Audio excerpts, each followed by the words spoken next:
All right, I'm going to click this and then we'll be live in just a second. And we are live. Yay. Welcome, Hello. everyone, to the QuarenCon Cubed final interview before actual QuarenCon itself happens next week. This is our last Cubed event. Before that, we are talking to the delightful RJ Barker. I'm Hello. sorry, delightful is the wrong. I can't introduce you that way anymore. It's the No. award-winning author, Yeah. isn't it? It is. Yeah. Yeah. I've changed my name by deed poll now. That's And that's one of the things that we are here to talk about is yeah. how RJ ruined a perfectly good Twitter bio. Yeah. It was And brilliant. so thank you so much for joining us, RJ. I'm always glad to come, and finally we made it because this is our second go at this. Yeah, we didn't. It didn't No. work out the first. It was like a reverse April Fool's joke. Your Yeah. laptop died just before the It last did. interview, Yeah. and we had to reschedule for today. So We did, and if I should warn the people if I seem a bit spaced out, I am a bit spaced out because I'm not very well, so I've taken loads of drugs because I wasn't cancelling it again.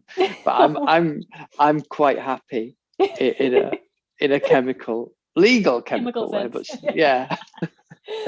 Well, thank you so much for joining Mm, us, even though you're mm, not feeling your best, although maybe no, you are feeling your best right now, yeah, I'm but feeling you weren't great. exactly better than best.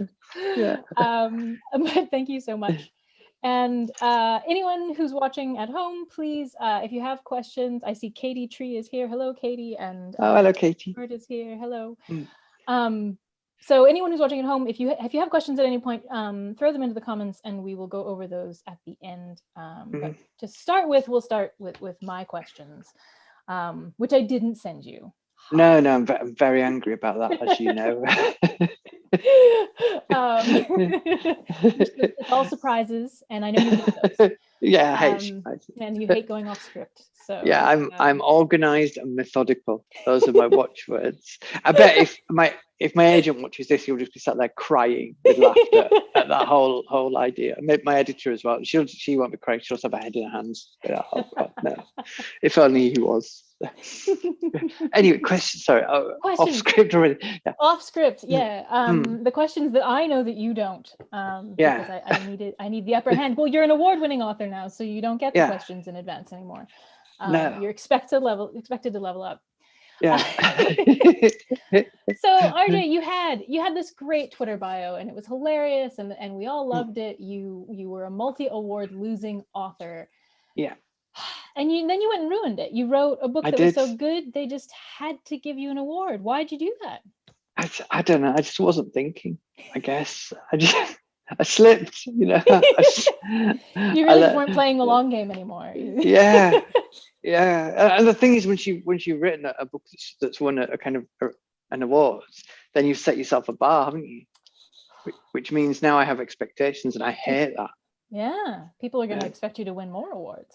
yeah. It puts pressure on you to kind Mm. of carry on being half decent. At least you can't just can't half-ass it anymore, or can't just go. Oh. Which It's I hard. desperately try and do that as well, and my editor won't let me. She always catches me. Well, I mean, it seems like you've worked towards sort of ameliorating that by uncovering an evil twin who can Yeah. presumably half-ass things since he's not an award-winning author. No, no, he's not. He's a terrible person. I'm trying to avoid him, but he only exists in the UK. Oh, Does he my evil does. twin? Oh, Yes, at the interesting. moment, Mm, there is of course the possibility he could exist in yes, another place, but he does excellent.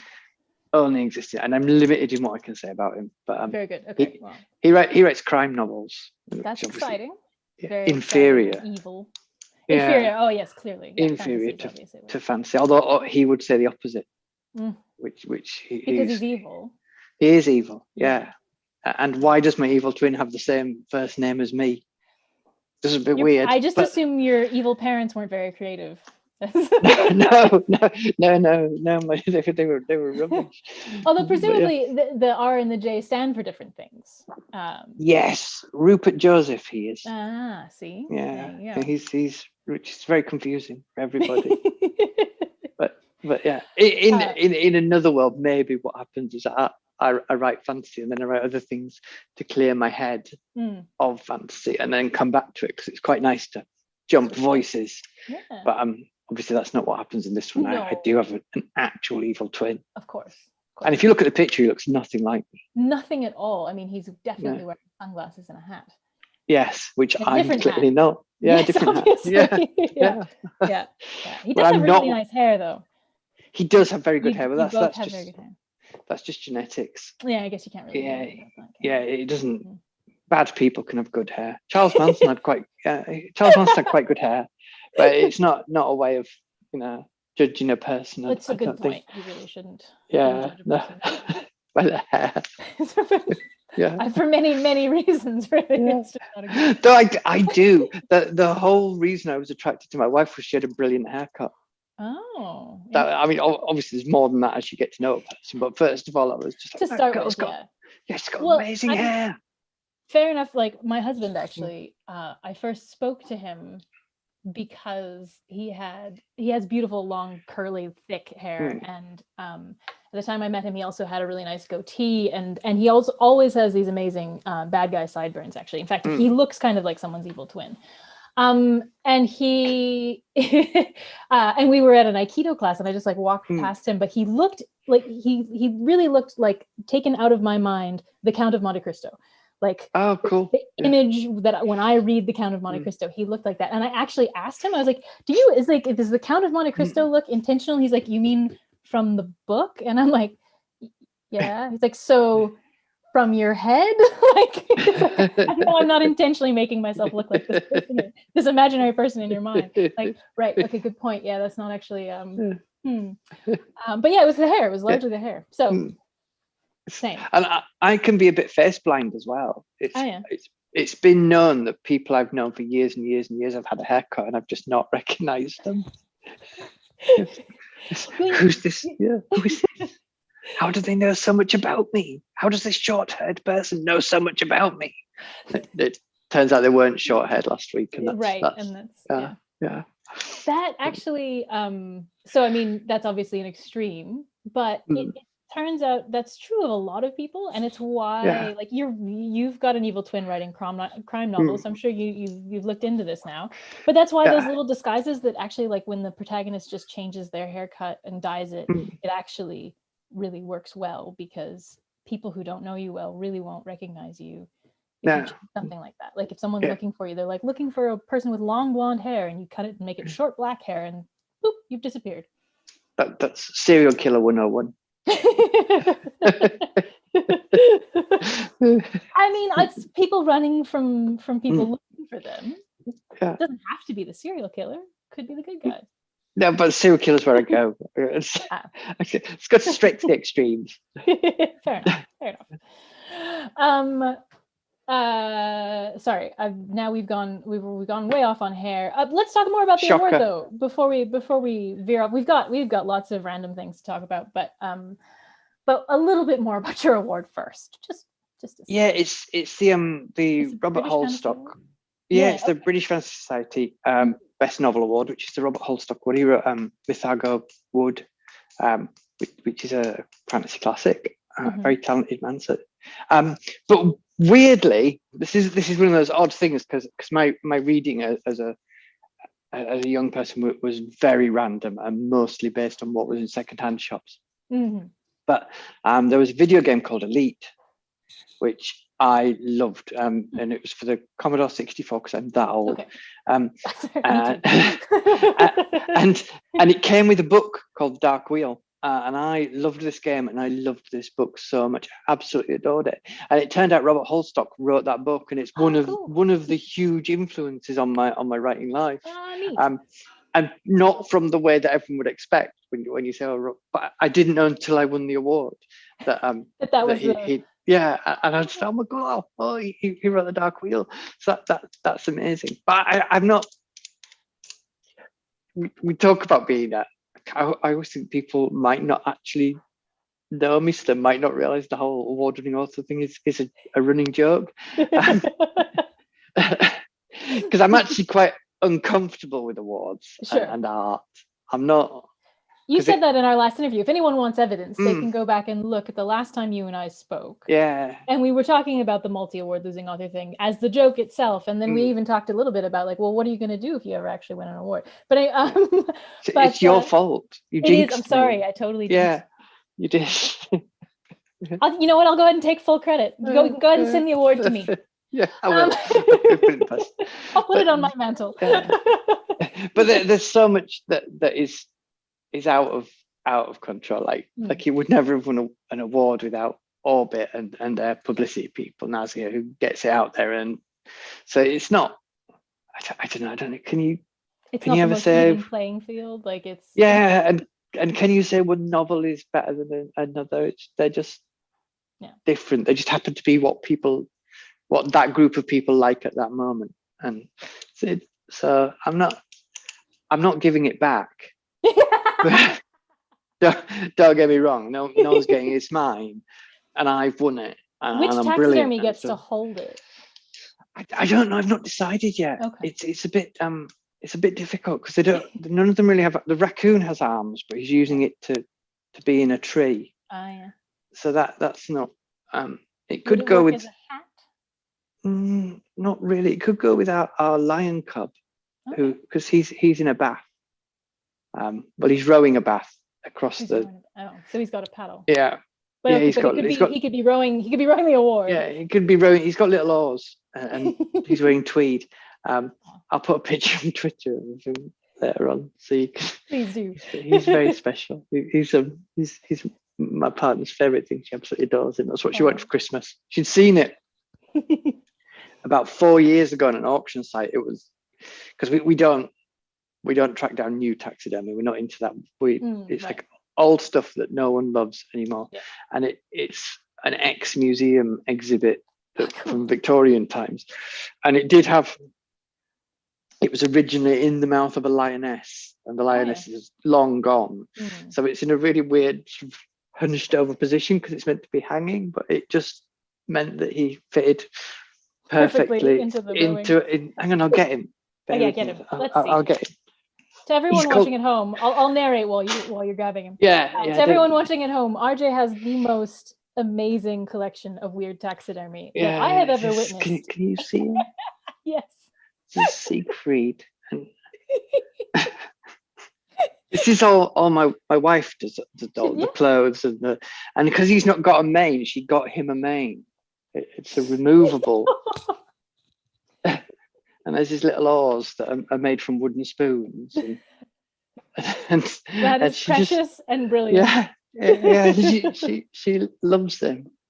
But anyway, she saw him about 4 years ago and had just kept this page open on her phone ever since. And finally, I go, my phone is running down very quickly. I don't know why. And she'll have 99 tabs open of things she's seen that she likes. So she said, maybe this year is the lion cub year. So she was the lion cub year. So all right. Maybe he'll look after it. But it'll probably go in my vanity cupboard, which is there. Oh. Which is all my. I can show you the vanity. All your other awards. Well, all my various translations of books. Oh, nice. Which is quite exciting to have those nice. To go. Oh, look at my books. Look at the international versions of my books. Excellent. Yeah. Because it's still quite exciting to be an author. You still think, is this real? Am I doing this? Because I'm still just this idiot that sits on the couch over there and writes books and has no idea what I'm doing. I feel like that's everybody at this point. Like I'm sure there are some authors who feel very, with it.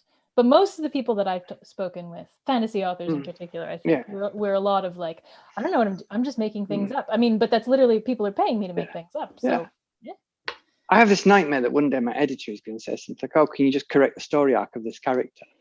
And I'm just going to go, what? What's that? She never would. She would know that my reaction would be, I don't know what that means. What do you mean? And that is very broad. That is a very broad statement. Correct the story. Like what? Often editors, that is what editors do. They're basically Make this most better. no, that is most comments from that I know from big are just they're a variation of you were not trying at this point where you are, Jay. And I got, well, no, I was not. And I thought I could slip it past you, but I can't. I should really know that. Yeah. 6 books on now, I should know that you're going to go. You wanted to play it on the PlayStation 4 at this point, so you just wrote the most pathetic version. Yeah. Finished, and everybody fell in the sea. There we go. There you go. Yeah, chapter end. Rocks fall, everyone dies. I actually really want to read that book, largely to see how that plays out. Have you heard of that one? There's No. It was entered in the SPIFBO last year, and it was a semi-finalist, I think. It's a humorous fantasy. Yeah. The title is Rocks Fall, Everyone Dies, and so That's a great title. I assume that rocks fall and everyone dies, but I haven't actually read it. But, yeah. That's cheating Chekhov's gun if it doesn't. Yeah, if everyone doesn't die. Yeah. Okay, well, we've talked now enough to make you vaguely uncomfortable about the awards, so I guess we can move on. Thank you, Virginia, for So that. we're gonna do a soft turn. So okay. The book that won the award was The Bone Ships, which is the first Yes. book in the Tidechild trilogy, right? Yes. Yep. And then book 2 is already out, Call of the Bone Ships, and It is indeed. I have the paperback and the Kindle version, and I'm so excited to read it, but I'm also putting it off till it's closer to book 3 because I don't want to forget.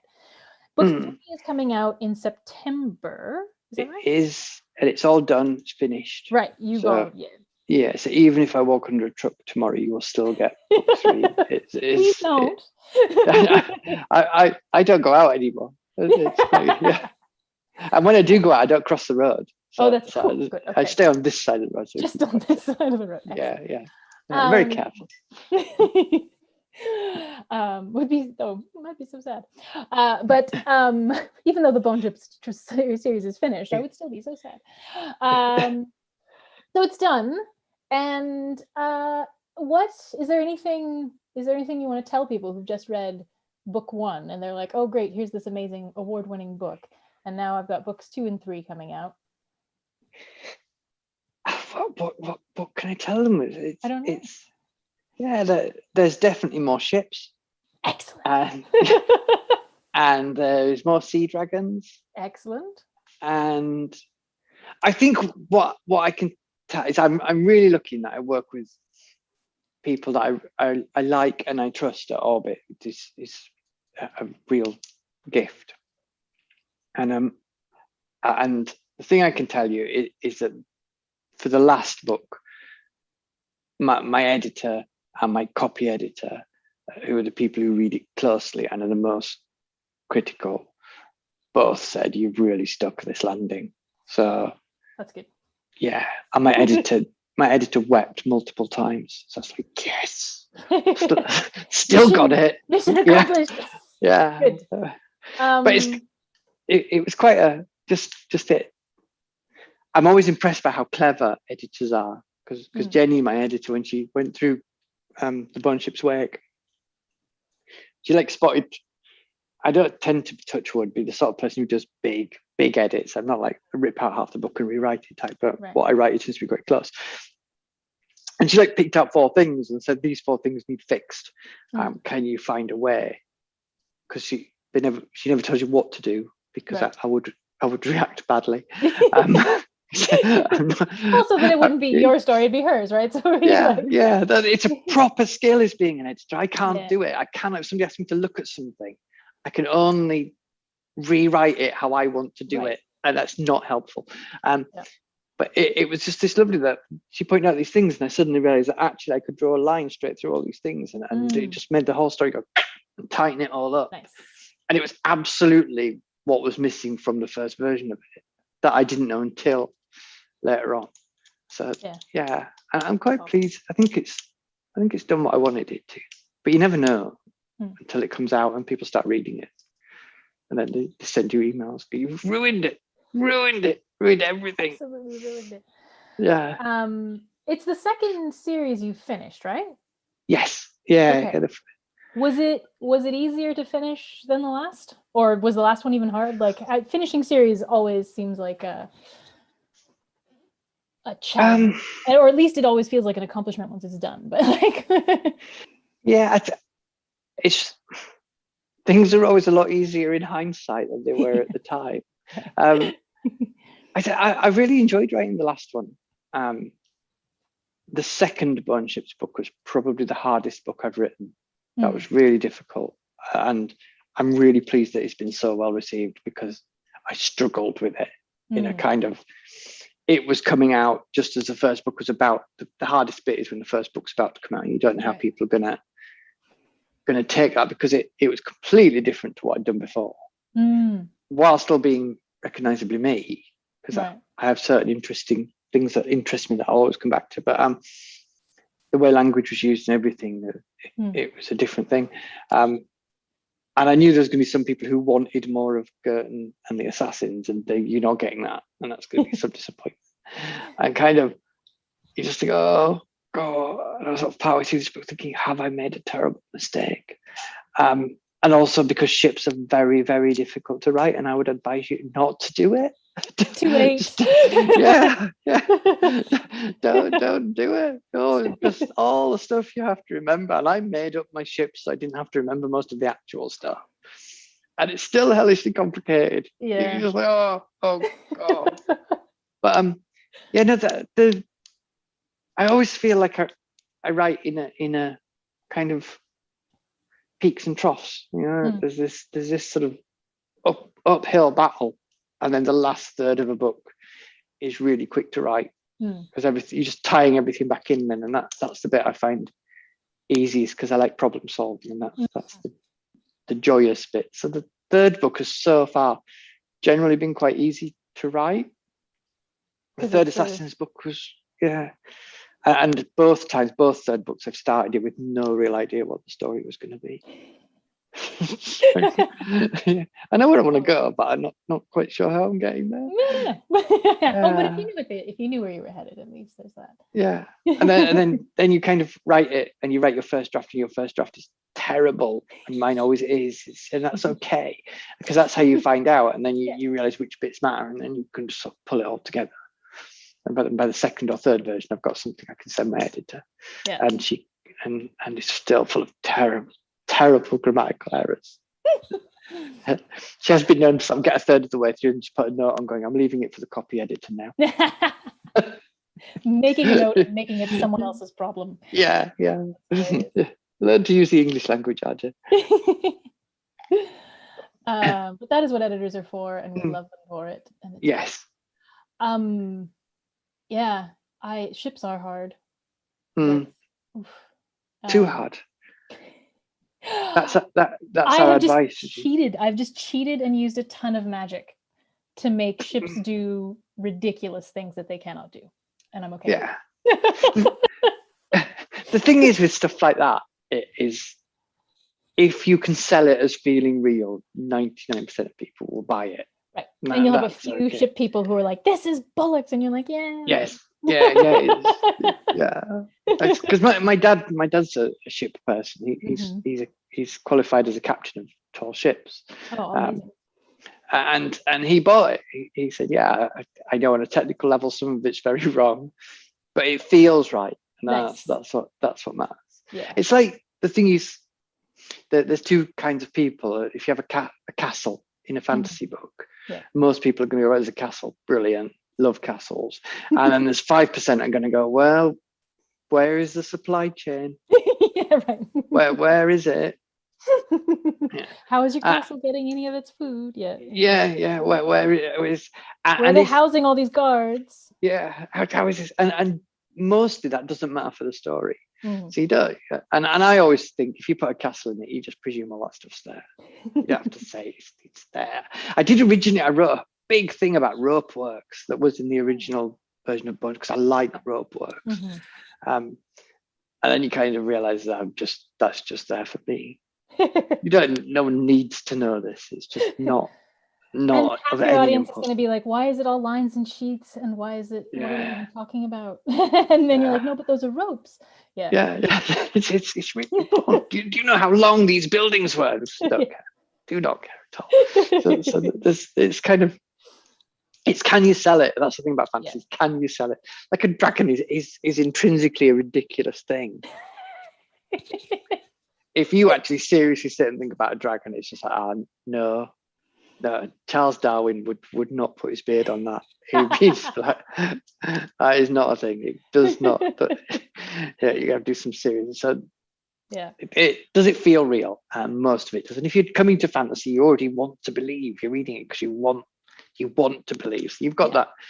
Your reader's bringing you that gift. So that's cool. Just do what you want. Suspended disbelief is an important piece, right? Yeah.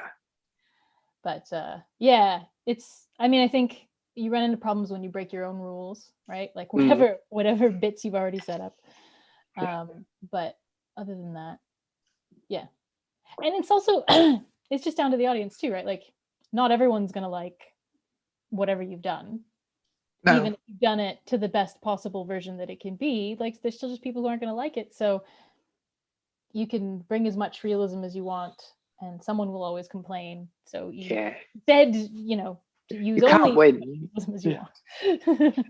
You can only write what brings you joy, and write what brings you joy. And if you've enjoyed doing it and you're happy with it at the end, then that's fine. And what other people think doesn't really matter.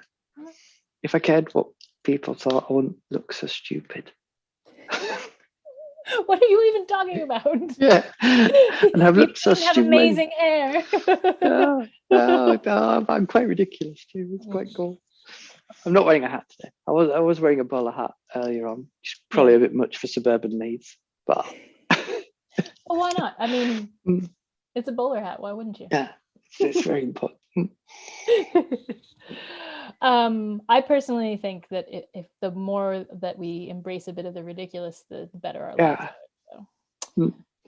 I'm looking over to see if we've got any questions. We do have some conversation, but so far no actual questions yet. Except that someone does ask, I believe, in regards to the lion taxidermy. Yeah. Does Bertie chew on it? No, he has no interest in them at all. He's just like, no. Bertie's my cat, and he's awful, though we love him. No, he has no interest in the taxidermy at all, which is quite good because it's all old, so it's incredibly poisonous. Oh yeah. The thing Bertie chews on is me, or more often my son, because Bertie has a foot fetish. And if you don't wear shoes in our house, he will have your feet because he's obsessed. And I always wear shoes because I love shoes, and my wife always wears shoes, but little boy, he's not learned this yet. You'd think after 5 years, sometimes being barefoot's worth it. My dog loves to lick feet, and for like 30 minutes, she'll just sit down and really she'll put her paw over your foot and then just go to town. But of course that's just in summer, because we live in a place that's cold enough. We wear socks and slippers for most of the year, and then someone's apparently knocking on our door. I am ignoring it. There's another adult home who can deal with it. And so she doesn't get feet for most of the year, 3 months out of the year where we're all sockless. And then those are her favorite 3 months. Actually, Bertie's not that gentle. He never actually breaks the skin, but he does bite. He's definitely hunting your feet. I was going to say, somebody at the door, that's the beginning of a horror movie, isn't it? You just go away to answer, then you just never come back. And that's and then you're just sitting there. Yeah. What's going on? I have no idea. It sounds like it's a salesperson. All right. Well, we're gonna move on to the next question, which is to talk about a little bit about the Writeopolis podcast. More than a little bit. We can talk about it as much as you like. Is it a podcast? We're I not don't quite know. sure. It kind of is. It You kind of said it isn't. was. Is it? Are you putting Yeah, it up yeah. after, or is it just staying on that Discord? Like, what's No, the? it's become a podcast. Okay, so Sort it's going. of. Yeah. Yeah, but it's not. It's me and my. It started off with me and my friend Kit Power, who's a fantastic writer. If you look up, he does a thing called My Life in Horror, as well as his books and stuff, which is kind of what it says on the tin. It's his life through the horror movies and books that he read and that part, and they're just wonderful. I'm not really interested in horror, but I love to read them, and I love Kit as well. He makes me laugh. But we were just. I did his Talking RoboCop podcast, which is literally you watch RoboCop with him, talk about it, because he loves RoboCop. Amazing. And we'd been saying for ages we should do something, and basically we just wanted an excuse to chat. Yeah. Every couple of weeks, which is what Writopolis does. It's me and Kit, and then we get along not just writers, we get industry people. We've had my agent on, we've had editors on. We're going to get more people. We had Stephen Volk, who's a screenwriter for television, a guy called Mark Catley, who's another screenwriter. And they're all fantastic. And it started off as like a radio show, but we just do it live. And we've got like a little crowd of people that always turn up and ask questions in the Discord. And the idea was that it was basically writing advice but free. And not from the people you would usually hear, maybe. And then people started saying to us, "Oh, I can't make it at 8:30 on a Sunday night. Can you record it?" So that's what we're doing now, and we're doing it via Patreon. Okay. And if you're a patron, this sounds like I'm selling it, aren't I? Selling a thing. All sales now. Give us your money. You don't actually have to give us your money. That's the whole point of it. We're running about four episodes behind what we've actually recorded, but if for the patrons, they get them straight away, and then everyone else gets them free 7 days later, and you can listen through the Patreon. And if there are enough patrons, eventually we'll put it onto the podcaster things. But it's funny. We laugh a lot. I enjoyed it. I made it to one of them on the Discord, and I enjoyed that you were having quite a time. There was a discussion of like jam tarts, and I don't even know, there was some yeah quite often we never get to writing. It's one of those things we never. And we've got a third presenter now. We've got Scott Andrews, who's another novelist, who has this encyclopedic knowledge of pop culture, which is brilliant. He kind of hangs around in the background and comes in and gives us facts, and basically tells us when we're wrong, which is a lot. And though we did have, when we had Mark Catley on, it was quite odd because he was talking about writing, and it's the first time ever everyone shut up, because he was just really interesting what he was saying, and really, really useful. So yeah, come along. It's free to come along. Anyone can come along to the Discord. Follow them on Writopolis on Twitter, and you can ask questions in the Discord, and we ask them to the people for you. Or you can join the Patreon and listen there either for free or the next. I don't know. Kit does all the technical stuff. I just turn up. Basically, it's an excuse for me to talk at people for an hour and talk to my friends Kit and Scott. Which I obviously everyone who's watching now should understand that is a delightful prospect. So, and we've got Luke Arnold on, who's Fetch Phillips is his character. Okay. Last Smile in Sunder City is his first book, and the second one's just come out, and I should have prepared more. But he's also Long John Silver in Black Sails. Oh, interesting. Which is where he's really famous from. and it's quite, because when he was signed to Orbit, you have this kind of tendency to think, oh, they've signed an actor. Is that because he wrote a great book, or is it because he's famous and handsome? So of course, his book is great. I've met him a few times. Triple threat. Yeah, I've told him how everyone hates him, obviously, and that he should like scar his face or something, just to give us an even playing field, maybe. But he's weirdly not up for that. What? I don't know. I know. Some people just have no notion of equality. I know. But we're looking forward to having Luke on this week, and we have lots of interesting people. So it's fun. You have to come on yourself at some point, and just though we're booked up for. I don't quite know how that happened, but we are for like 3 months. Who wants to come and talk to us idiots? Apparently, the first 15 minutes of it is always us not being able to work out how Discord works after like months. That's the time I showed up. Yeah. I was trying to help you guys get your bot in line. Yeah. Well, we've you recording. He interrupts constantly. I'll just be talking, and I go, I am recording. What? Quiet. Yes. Again, that's Kate's fault, not mine. Of course, yes, right. He's in charge of all tech things. Yeah. So everyone should check that out. So follow Rightopolis on Twitter, I believe, is the easiest way. Yes, it is the easiest way, and we'll put you. But we can't stress enough that you can join in and be part of Rightopolis without ever spending any money at all, because that is the whole point. You do not have to. Right. The Patreon is just to sort of elevate the podcast. Yeah. And maybe at people some who point feel like throwing money at you. Yeah, and we kind of like to pay the people that come on at some point. Would be nice. Lovely, yeah. That's great. And I make no matter what, I will never make anything from it for tax reasons more than anything.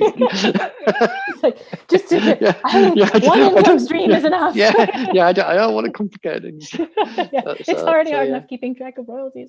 Yeah, fair enough. That does seem reasonable. So there you go, folks. So make sure you check that out. Patreon if you want to throw money at it, but totally free through Rightopolis, and be sure to check that out. Well, let's see here. I believe my next very serious topic is to talk about cats as horses. Oh yeah. I'm trying to convince my cat he's a horse because he's awful. He's a really unpleasant little cat. He's just vicious, and I thought, right, let's try some psychological warfare on you. So I thought, if I can convince him he's a horse, horses aren't as bitey. Oh, I've had some very bitey horses. Yeah. You spend enough time with horses, and you realize that horses and cats actually have a lot in common. Well, they some both of them are have, lovely, and some of them will.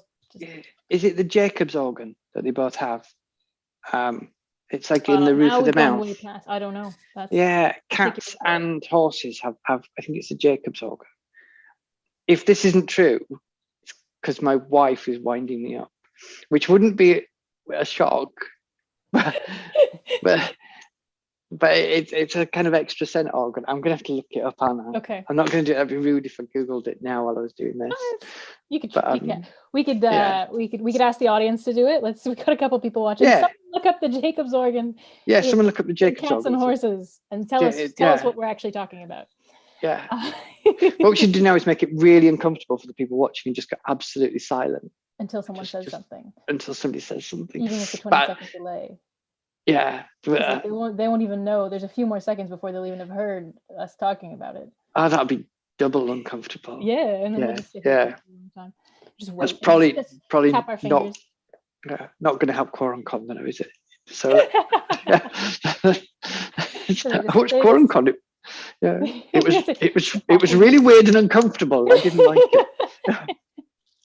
We'd love for you all to come see us make people uncomfortable. Yeah. That's how we roll. But go ahead. So we'll wait. We'll see if anyone says anything. But it's going to be a bit before they do. So we'll go back to the Jacob's organ thing. But so you want Birdie to think he's a horse on the assumption that it might make him less bitey. I just want to confuse him, really. I just think if he's too busy thinking about what sort of animal he is, he might just not attack us for a bit. Yeah. Though he's a really odd cat because, well, no, he's a cat. They are odd. But first thing in the morning, he's lovely, and he'll follow me around the house shouting at me until I put him on my shoulders, and then I walk around the house with him on my shoulders for like 10 minutes. I want to do an interview with Birdie on your shoulders. Yeah, it has to be at about 8:15 in the morning. I see. That's the only time it happens. And at that time, anyone can stroke him and he will purr and love it and be really, really nice until he jumps off my shoulders, and then he's awful again until about 9 o'clock when we go to bed. And he'll come, and he has a bed on our bed, come and lie on that bed and look at me until I pull it up near me, and then you can stroke him. And for about an hour, he'll put up with that. And then if you look at him wrong, he'll bite you. It's just I'll put up with you humans on my terms, very particular times. Has someone looked into it? Were you? Yeah, we've got Jacobson's organ, very well developed in cats and horses, and snakes apparently. And snakes. To Wikipedia. Well, if I failed to convince him he's a horse, that's it. Snake's my next one. Nice. Well, it seems like he's already got a lot in common with a snake, actually. Yeah, he does. You could put long periods of being rather like hibernating, sort of being docile, and then brief periods of biting. Yeah, he's just very beautiful. He's a very beautiful cat. And how old is he? He's 5 now. So you think he'd have grown out of that kitteny? No. Until, Yeah. And my wife's like, oh, can't you hurry up and be 10 when you get old and fat? And then just want to because that's sort of cat she likes. She likes old, torpid, old fat cats. Might have to adopt a different cat for that. Yeah. Well, I think we're gonna get another one at some point. We're gonna get a Maine Coon. Nice. Because they're huge. They're huge. Huge. But it has to be ginger. It has to be ginger and white. Okay. Because she's obsessed with ginger. They have to be ginger and white. It's the rules. You think black cats. Yeah, obviously. Yeah. And it would be good because all of our clothes are black, and that would make life a lot easier because they all have like white cat hair on them now. But no, ginger and white cats. It's the rule. It's absolute mania. Interesting. Yeah. Very, very specific cat requirements. Yeah. I love black cats personally. But the sad thing is I'm very allergic to cats. So I haven't had a cat since my childhood cat, which lived till I was 18, and then she died, and I never got another cat because I have to take allergy meds every day, and then I still get extra bad asthma. So it's just not worth it. You need a Sphinx, the hairless ones. I've heard that. Yeah. I'm not sure that's true though, because I know. I do think they are largely like hypoallergenic. I think most people. I mean, the thing is, it's the dander more than the fur, but apparently they have less dander. But for me, one of the things that I love about cats and dogs is fur and cuddliness, and a Sphinx doesn't really appeal to me personally. I think they're amazing. I'm glad they exist and people love them. I don't particularly want to have my own. I've got a really cunning plan. Right, if people have hay fever, they say to eat honey from the area you live in. So you ingest the pollen. Yeah, and it's actually right. Get a cat, cover it in honey, and then just lick it off. And then, what could go wrong? No, that I reckon that'll solve your problems, or make you very ill. Or make me very, very ill. Probably kill me. Yeah, and just adding that possibility so you don't sue. But I reckon it'll work. I'm not a doctor. Dr. Barker, yeah. Yeah. I might skip that, but I do appreciate your very sound medical advice. Please. Well, I'm leaving. No one do this. We're going to have 12 people are going to die after this interview, and it's going to be your fault. Please don't do that. No one do that. But they're not going to die from licking the honey off the cats. They're going to be murdered by the cat. By the cat, yeah, that's true. Applying the honey, yeah, it's true. Yeah. So. Can you imagine how furious they would be? All your skin is coming off as soon as I'm not sticky anymore. You're dead. That would be. You'd have to do it to someone else's cat because your cat knows where you live and where you sleep.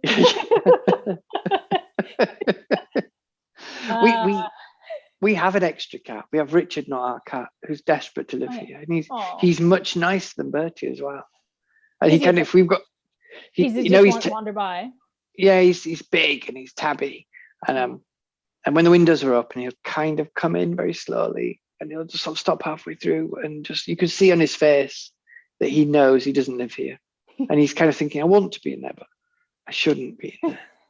But I do. I really want to live there, just for a bit. I might just come in, and he'll come in, and then if you look at him, he just freezes. As if to say, I'm not here. You can't see me. Yeah, I'm not here. Yeah, so yeah, Richard, not our cat. Does he have humans in the neighborhood, or is he? Yes, yeah, he's very beautiful and well looked after and clearly loved. So we have to say, Richard, you cannot live with us. You live somewhere else. Go back to your home. So nobody loves me. I'll just eat this food and then I'll go. It's just that you have this very nice kibble. Yeah, he's actually friends with Bertie. It's really. Oh, that's lovely. Yeah, he comes and he sits at the window, and then Bertie will want to go out, and then they'll go and walk around the garden together. Oh, that's nice. So they don't fight; they just hang out. Well, they do fight eventually, but they also hang out as well. Yeah. Yeah, cats are really weird though, because it's all dependent on what mood they're in. But they mostly are friends, and they'll lie together in the mud and kind of be all lovely. That's so cute. Yeah, and then suddenly, I think it's Bertie usually kicks off. He thinks he's a much bigger cat than he is. He's tiny. Yeah. Well, some cats they're just that way. Yeah. My childhood cat was not very big, but she was one heck of a hunter and fighter. And she took on she once took on a ground squirrel that was like a big, like this is a thing that's like a giant muskratty type thing, right? And it was like 30 pounds of gopher or ground squirrel, and she was like 15 pounds of cat. And she won, but she got a little bit roughed up because it was in her later days. She was like, I don't know, 10 or 12 at that point. She trounced it, but she took a few hits. We had to like get her antibiotics and stuff. It was pretty big. Bertie's determined to catch a squirrel out there, and he nearly managed it. And he got really up close and then stopped, and you could kind of see him go, actually, you're bigger than I thought. Yeah. And the squirrel was just like looking at him going, are you going to attack me? And the squirrel kind of did a feint to go one side, and Bertie thought, okay, I'll go the other side. You could actually see him do it. I'll go the other way and then it'll escape. Because it was a feint, they ended up both going the same way, and they just sort of stopped in front of each other. And Bertie just looked at it and then went, I'm just washing my face. So I was not chasing. Yeah, I wasn't chasing the squirrel. I was just washing my face. I just came over here for a bath. Perfect spot for a bath. Did you know? Yeah. Well, there you go. In response to, I believe, the honey on cat comments. Lauren Towers says, "Is everyone else's cat evil? Mine would let me, I think." I mean, I can only assume that that's what she was talking about, because that was. But I can't think of any cat that would let you put honey on it. No. Or not kill you. I mean, maybe they let you do it, but they would definitely want you dead. No, you definitely have to surprise most cats, I think. I mean, like my cat, my childhood cat was not evil. She was sweet, but if I put honey on her, she would have been very, very upset with me. This has gone in a very strange direction for the interview about writing. This is basically what Writopolis does. That we end up in places like this somehow, and we're I feel like people should know, if you actually just want to talk about books and writing, I am not the right person to talk to. CorenCon is the wrong venue especially these interviews with just me, right? Like, I think we're pretty good at staying on topic for panels and stuff, but if the one-on-one interviews, I'm terrible at just keeping to books. In fact, I think part of the point is that I want to talk to you about other things that aren't books.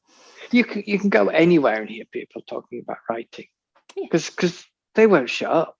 We're always on about writing and how to write. And the remarkable thing is that everybody's talking about how to write and nobody knows. Everybody's making it up. Yeah. Like, the only advice that I take with the amount of seriousness is anyone who says, nobody knows what they're talking about, this is what works for me. And then they list the things that work for them. And you're like, yeah, okay, great. And that sounds good. And that sounds good. And that doesn't sound like it would work for me. And what, but like, the whole like you gotta do this, and like if you got gotta in front of it, you know. It's one of those things in life you learn that this is slight exaggeration, 99% of the time, the people who absolutely know the definite right way to do a thing usually ignore. Yeah. Yeah.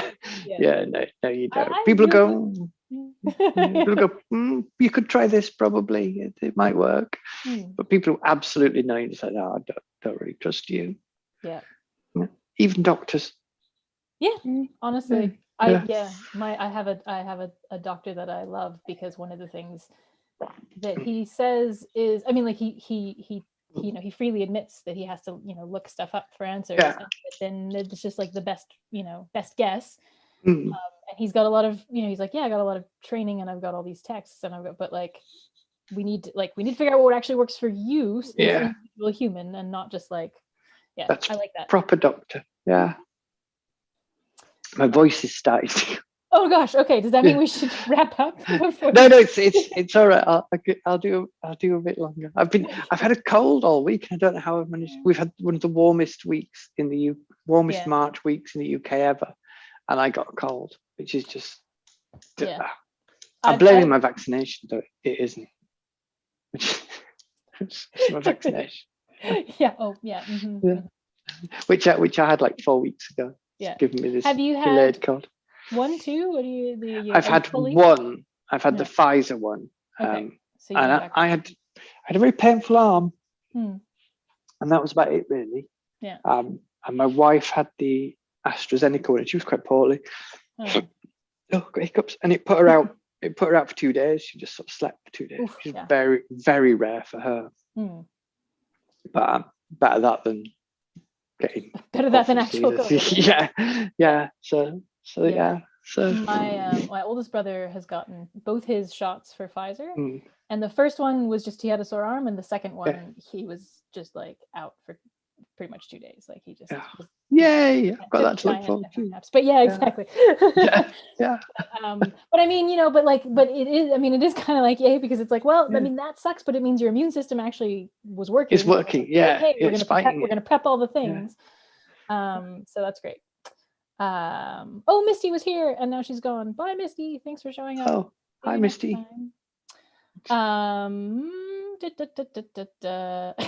She accused me of trying to sneak it past her. I announced it.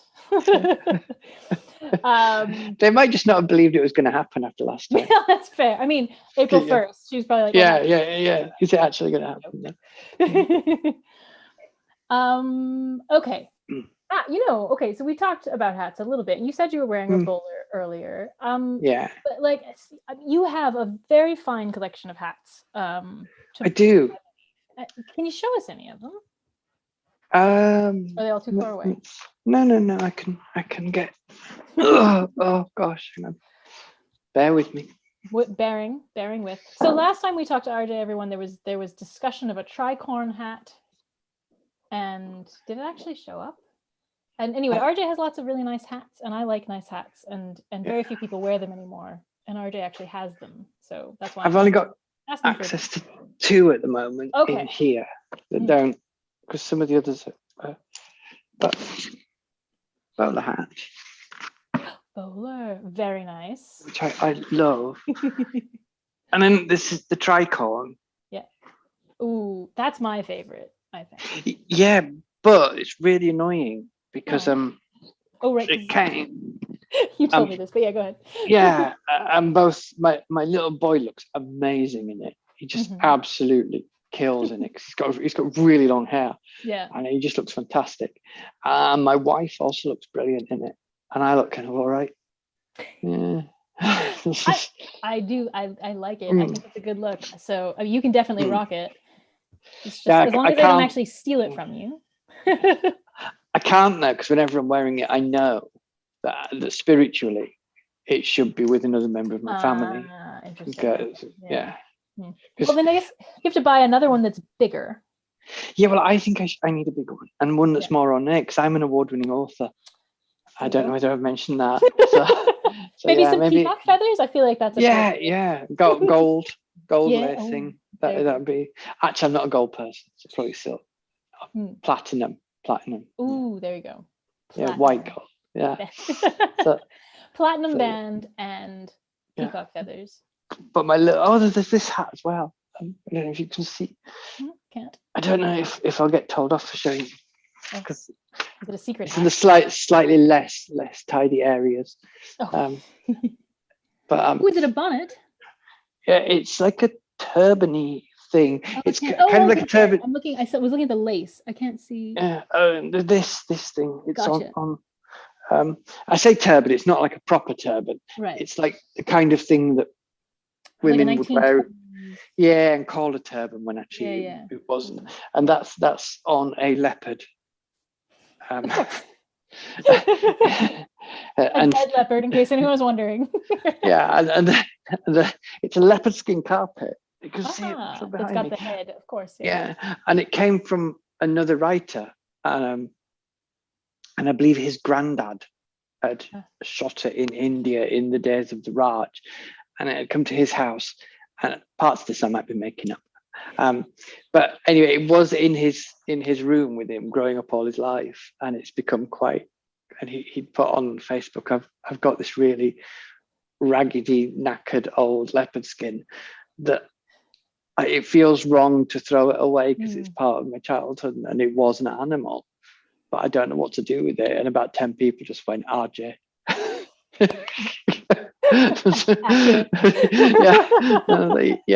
we will love it. And then you can't really see it's got a little earring and it's got an eye patch. Oh, brilliant! Because it's only got one eye, so it's a pirate leopard. All right. And then behind it, the big white thing was Wanda the wallaby, which my wife found in an antiques fair, and she just sent me a message saying, I found an albino wallaby. I have to have it. I want to put wings on it. It's okay. Of course. How do you say no to that, really? Yeah. Well, there was a wallaby and a beaver, and she wanted the beaver, and I said we can't do both. You have to make a decision. But she was very glad in the end that she didn't buy the beaver, because she got a different beaver. Yeah, she got different beavers. You can see him up there.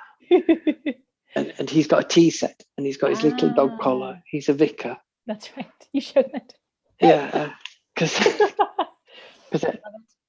everything gets customized when they come here. Well, yeah, as it should. Yeah. I mean, they all deserve to have their little bits of clothing and personality. It's Yeah, they've all sort of. It's kind of weird because I don't approve of killing animals for trophies. I think it's entirely wrong. But But someone else did it a long time ago. Someone else did it a long time ago, and it's kind of the last. This is the last place they will live. No one else will ever want them. They're not in the kind of condition that they would have been going to the bin. Yeah. So we're kind of saving these unloved things, which is worthwhile. The land of misfit taxidermy. Yeah, it's kind of like a Tim Burton film, I think. It certainly gives me that sense. All the broken things come to seems delightful, because it is killing animals for trophies is an awful thing, but then giving those animals one last hurrah, and it seems pretty nice. Yeah, to be objects of curiosity, I think is what they become. They kind of transcend what they were. Oh my gosh! Is everyone okay? No, that was a balloon. It was my little boy's birthday this weekend, just gone. Oh, happy birthday! And we found some balloons in a drawer. Oh, nice. So we blew them all up, and quite a lot of them burst when we were blowing them up. So we presumed they were old balloons. Probably. And now every so often you'll just be sat here and there'll be this explosion, and it's one of these balloons. That would be hard on me. I've been really jumpy lately, and I think if I had balloons popping all the time. My daughter loves balloons, and so there's inevitably, if we have them, they wind up popping because she'll be playing with them so hard, and then they'll, sorry. It's what is it? And then you go, it's a balloon. I can't see where it's going. But this is a really old house and full of strange noises anyway, so I'm kind of used to weird things like banging and crashing and thinking, what was that? Actually, so I'm curious then. So really old in Canada is very different than really old in the UK. Yeah. So when you say your house is really old, how old are you talking about? 400 years. Yeah, okay. 400. Well, this bit we're in now is about 250 years old. Yeah. And then the bit over there where our little boy's bedroom is 400 years old. But we don't, I'm not a king, just in case you were thinking. I'm like sat in this massive old house and it's a flat Yeah. in a very old house. Yeah. But it is, Scott of the Antarctic. Do they Which teach of the you Antarctic? Scott of the Antarctic? Because you get a lot of sort of Britishy. I He's mean, if quite I were a, actually Canadian, I might have, but I'm not. I oh, was, and um, I mean, so I have this weird, like, I'm from the US, but I did like grades 2 through 4 in Germany at a school, mm, an IB school, mostly run by mm. teachers from the UK. So I've got a weird mix of Scott's a very, very British hero in that he failed to get to the Antarctic and everybody died. But the most famous bit of the Scott expedition is Captain Oates, and they were in a blizzard. That they knew they'd messed it up, and they didn't have enough food. And Captain Oates just said, "I'm going outside for a walk, and maybe some time," and walked out into the blizzard to die in the hope they would have enough left to make it back. And they didn't. They didn't make it back. They found the journals. But this is the Oates family coach house originally. So it's got that. I think, and it also has the last actual owner of the entire house was Leeds, where I live, the town. First Lady Lord Mayoress. Oh, cool. And reading between the lines, I think she was probably gay. Obviously, they didn't say that at the time. No, yeah. But there's a lot of coded language in speaking to. So at some point, we will try and get this house some sort of little badge to say that she lived here, because I think she's probably quite an important figure. Cool. So just Beatrice Kitson. She looks terrifying. I've seen pictures of her. I just think I wouldn't mess with you. I bet you were fierce. It's fantastic. It's great. Cool.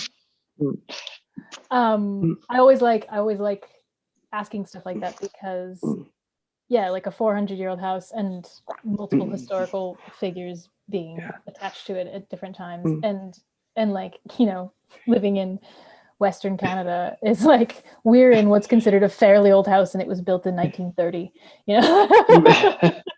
But it's really weird because it's really difficult for us in the UK to understand how big places like Canada and America are, because I remember the first time I ever met a Canadian, he was talking about going to see his friend in the next town over, and that was like a 4-hour drive.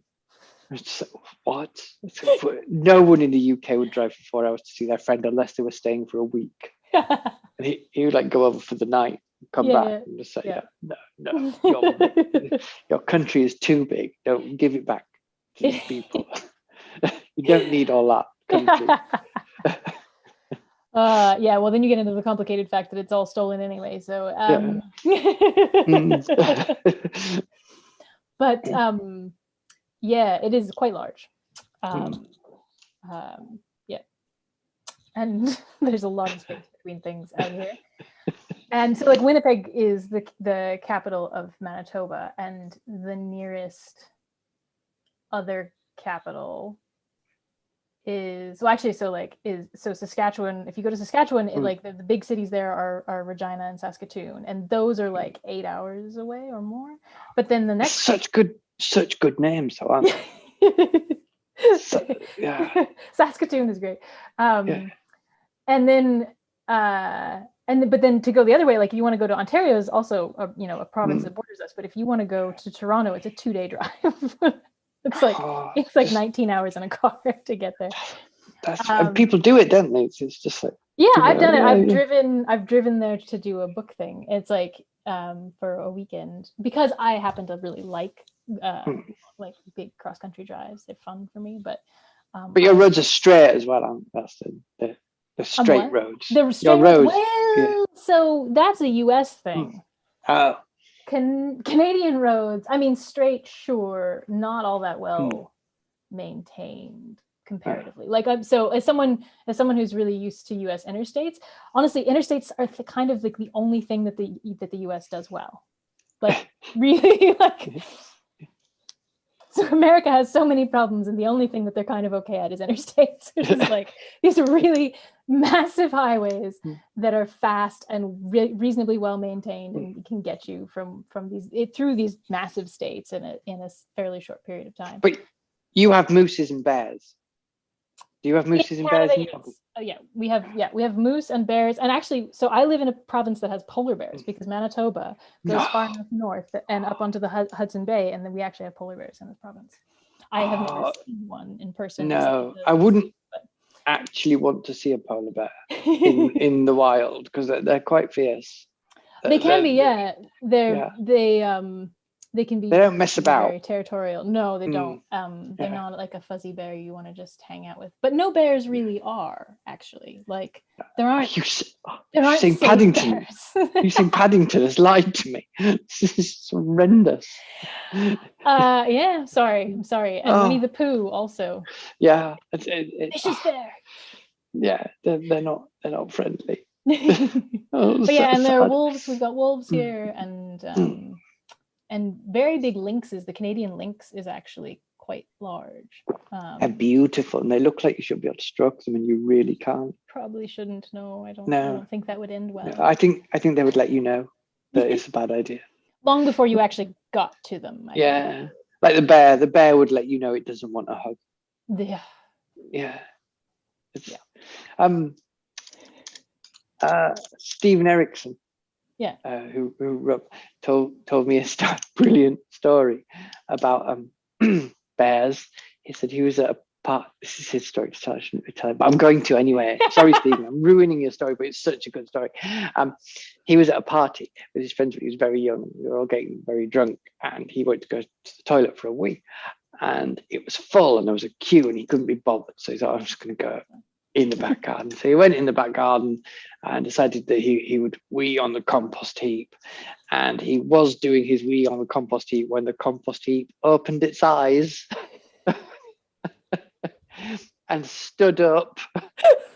And there was a bear. And he said, he thought, I'm dead. He said, and the bear just seemed to very gently reach out and touch him like that. And he just flew backwards across the garden. And it went the other way and just left him alone. It was just very gently saying, that's quite rude, Steven. What would you think if I weed on you when you were having a sleep? Seriously.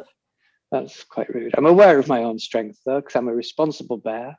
I'm just going to give you a gentle nudge, and then I'm gone. Just, you see, that would not happen in the UK. You might accidentally tread on a hedgehog. Oh, poor hedgehog. But that's probably as dangerous as it gets. Maybe, yeah. Yeah. Foxes? Do you have foxes?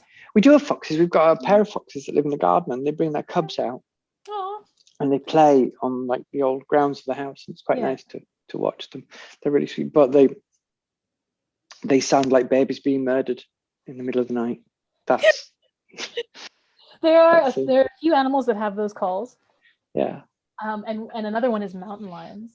And we had a mountain lion go through. I lived in northern Arizona for a while, and mountain lion go through at one point, and it just sounds like a very, very small infant being killed.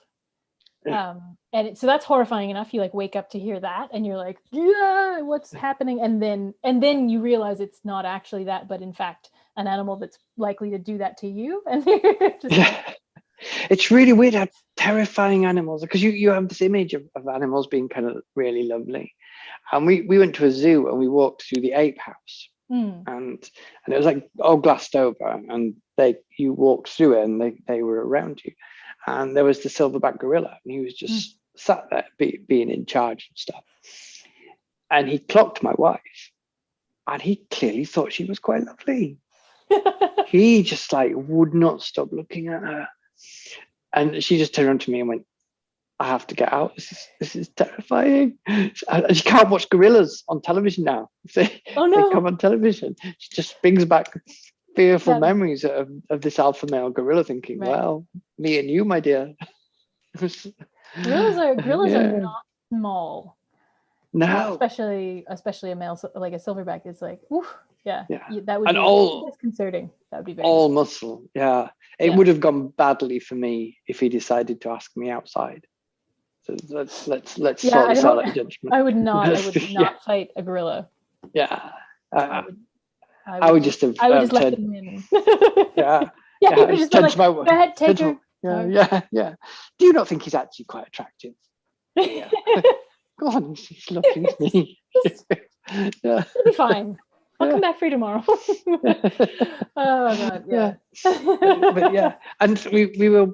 My little boy was obsessed with tigers Oh yeah. because he has a little tiger soft toy, and we went to every zoo in England to try and see a tiger for him, and we eventually found one, and it was behind glass again, Yeah. and he was just like, oh, look at the tiger, and he was walking, he was going, look, the tiger wants to play with me, and he was running along, and the tiger was following him. We were thinking, it does not want to play with you. Yeah. It wants to do something with you, and that involves you being dead. It's hungry, but it was clearly thinking, oh, you look tasty. Yeah, because you're little, you look like prey. There's a polar bear enclosure at the Winnipeg Zoo, and we're one of the only climates that makes any sense to have that, because it is actually cold enough. I mean, we've got actual polar bears in, but much farther north, like, and it's still too hot for the polar bears down here, but at least it's close, and they and they're all polar bears that for whatever reasons can't be in the wild. So but it's a really amazing enclosure, and it's huge, and they've got a place where they can swim, and they've got little like places that they can just burrow, and they've got all these things. But there's a big cafeteria that's like all walled glass, and it's huge. I mean, like, we're talking, there's like 200 feet of just a giant glass wall. And then you can look down, and the polar bears are down there, and maybe they're far away, or maybe they're close up, whatever. But my daughter loves the zoo. I used to take her there all the time. And one time we were there and standing at the wall and looking down, because there was a polar bear playing right underneath. And of course, there's like maybe an 8-foot drop from where the floor of the cafeteria is to down where the polar bears are. And again, it's this giant plexiglass thing, right? But my daughter's standing there looking down, and the polar bear stands up and smacks the window, clearly trying to swat her. and it's huge, right? Like, it stands up and it's 8 feet tall, and it just like smacks the window, and maybe even like pushed its nose against the window. Anyway, and she, like, my daughter cried and was terrified. And she's gone back, like, she's like make a permanent scar or anything, but she very much was like, oh, these are not like pets, like they're not. I love the idea of polar bears that for some reason can't go back into the wild. We're gonna release you. Oh no, I'm afraid I'm very used to central heating now, and inside toilets. I'm not. It's very snowy. Have you seen it? I can't go back out there. I'm very domesticated. I mean, you have to wonder at times, like, how many of them are miserable, and how many of them are like, oh, thank God, hunting was getting so stressful. Because I mean, because the truth is, they're losing their habitat, right? And it's a really big deal. There's the polar bears are hugely affected by climate change, and because they need ice to hunt, and so it's like when enough ice doesn't form, they cannot get enough food, because they need to fight. They need to hunt seals, and the seals don't just like come up and hang out on land, so they go out on this ice and make holes and dive in. They're amazing swimmers. They can swim for miles. Right? Anyway, amazing creatures. And so that's all starting to go away for them. And they've had very lean years. There are a bunch of scientists finding starved polar bears just like lying out in the tundra, and it's they're in massive danger right now. There's a breeding program near here, the Yorkshire Wildlife Zoo. They have polar bears breeding. Yeah, and I think they're doing that at the Winnipeg Zoo. I can't actually remember the Assiniboine Zoo, but they're also just like, it's a sanctuary essentially. And I do kind of wonder if for some of the polar bears, they're like, no, man, it was getting way too hard out there. It's nice. I like my fish. I like my water tank. Because normally I find zoos very depressing, and I don't generally think that animals enjoy being in captivity like that. But there's there's a point at which I'm looking at the polar bears like, I don't know. I mean, like it's pretty rough out there for polar bears now. Maybe this actually. There were no seals anywhere. It was a nightmare. Yeah. I think I'm gonna have to go. My voice is probably starting to go. Fair. But I've had a lovely time as ever. Yeah. Thank you so much for coming. It's been and I don't think you could tell that I'm on lots of drugs that much. No, we're perfectly coherent. At least, I mean, as much as any of us ever are. Yeah. I'm trying to see. Well, you know what? It's fine. You're tired. Everyone, I see there's some comments and questions that we didn't quite. Quick. Let's quickly. Okay. Yeah. There's Katie Tree asks, is there an update on the Robin Hood octopus story? There is an update coming officially so I can't really talk about. Okay. But there will be an update. In fact, we have been talking about that update today of all days.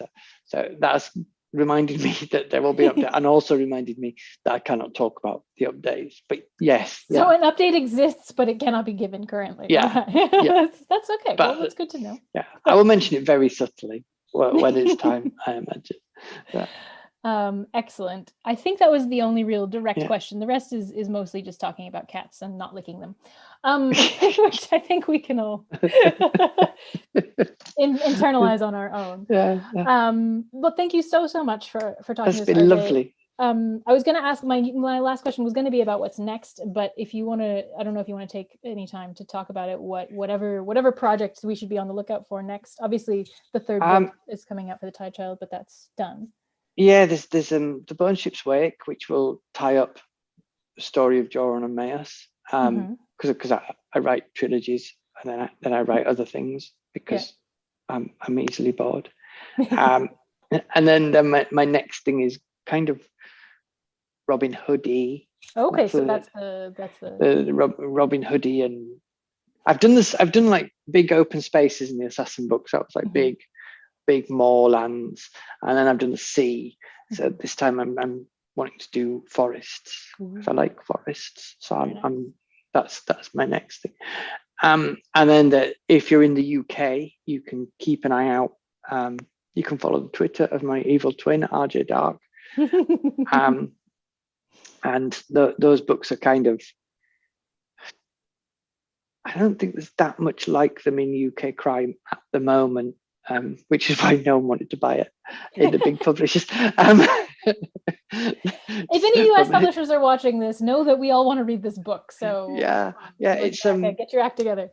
It's about a guy who's a pretend medium. He's basically a low-level con man, but he refers to himself as an alternative bereavement counsellor, and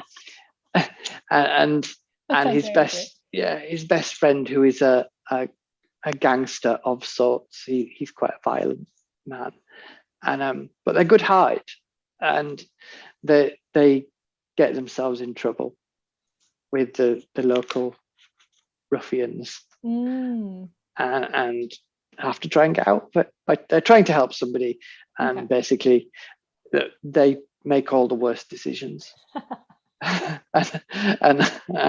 try and make everything good. But it's very northern and gritty and funny. Excellent. Hopefully. Sounds delightful. Yeah. I guess though it's written by a horrible person. Oh yeah, right. Sorry. Not a delightful. It sounds evil. Yeah, well the thing is that RJ Dark actually hates writing with a passion. He only wrote these books to annoy me. Gotcha. So if people buy these books and enjoy them and review them well, it will actually force him to write more. And so that will torture him. Yeah, that's basically the best outcome we could have. So feel free. Buy those books to make sure that RJ Darker is punished. Is punished. Yeah, because he's a very negative person. He hates good reviews. Yeah. Absolutely despises them. But yes, Excellent. yes. And there is Writopolis, of course, which is tremendous fun and silliness. And hopefully we'll see some of you there. So Excellent. bye, Well, everybody. thank you so much, everyone. Yeah, thank you, RJ, for coming. Thank you, everyone It's who's been been lovely. watching. Yeah. And we are going to end the live stream if I can find the button. Thanks, everybody. And don't forget, we'll see you all next week from the 8th through the 12th for actual QuaranCon. Please be there. We've got some great programming. The schedule is going to be going up soon on the website in the next few days if I can get my act together. See you all there. Bye. Yep. Bye. Sorry, I was